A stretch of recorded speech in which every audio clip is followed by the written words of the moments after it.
युवकांमध्ये कायदेविषयक जागरूकता निर्माण करण्याबरोबरच बालकांचे संरक्षण, अंमली पदार्थांच्या दुष्परिणामापासून बचाव आणि रॅगिंग सारख्या गंभीर सामाजिक व कायदेशीर समस्यांविषयी संवेदनशीलता निर्माण करणे आवश्यक असून विद्यार्थ्यांनी कायद्याची माहिती आत्मसात करून जबाबदार नागरिक म्हणून समाजात सकारात्मक भूमिका बजवावी, असे प्रतिपादन जिल्हा विधी सेवा प्राधिकरण सोलापूरचे सचिव तथा न्यायाधीश श्री अमोलकुमार देशपांडे यांनी केले।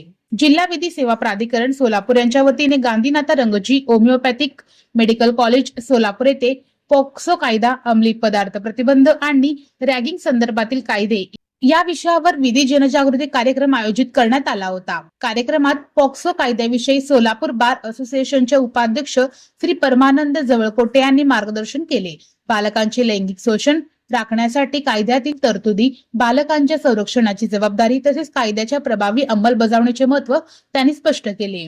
कार्यक्रमात सोलापूर बार असोसिएशनचे अध्यक्ष श्री संतोष पाटील, गांधीनाथा रंगजी दिगंबर जैन जनमंगल प्रतिष्ठानचे अध्यक्ष श्री संजय गांधी, सारथी युथ फाउंडेशनचे सचिव श्री रामचंद्र वाघमारे, सोलापूर बार असोसिएशनचे उपाध्यक्ष श्री परमानंद जवळकोटे तसेच श्री रमेश रोडगे यांची प्रमुख उपस्थिती होती। यावेळी गांधीनाथा रंगजी होमिओपॅथिक मेडिकल कॉलेजचे जनमंगल प्रतिष्ठानचे संजय गांधी, प्राचार्य doctor Shridhar Patil, doctor Dwarkadas Baheti, doctor Gajendra Lad, doctor Vaishali Sarvadev उपस्थित होते। कार्यक्रमाच्या यशस्वी आयोजनासाठी प्रमुख जिल्हा व सत्र न्यायाधीश तथा जिल्हा विधी सेवा प्राधिकरणाचे अध्यक्ष श्री मनोज शर्मा यांच्या मार्गदर्शनाखाली आणि सचिव तथा न्यायाधीश श्री अमोलकुमार देशपांडे यांच्या देखरेखीखाली जिल्हा विधी सेवा प्राधिकरणाचे अधिकारी, कर्मचारी, महाविद्यालयाचे कर्मचारी आणि विधी स्वयंसेवकांनी विशेष परिश्रम घेतले।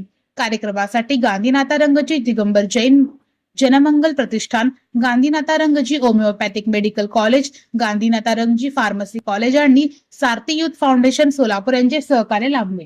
तर उजव्या मेंदूचं काम असतं की कुठल्याही कला, साहित्य, संगीत, खेळ आणि आउट ऑफ बॉक्स जाऊन विचार करणं, चाकोरीबद्ध विचार। आपण असं विचार करतो की इथं एवढंच, पण त्याच्यापेक्षा वेगळं काय करता येईल का, हे आपल्या उजव्या मेंदूमध्ये असतं। तर बाळाचा डावा आणि उजवा दोन्ही मेंदू योग्य प्रकारे झालं तर एक अलौकिक संतती प्राप्त होती। त्यासाठी आपल्याला गर्भसंस्काराची खूप मदत होऊन जाईल।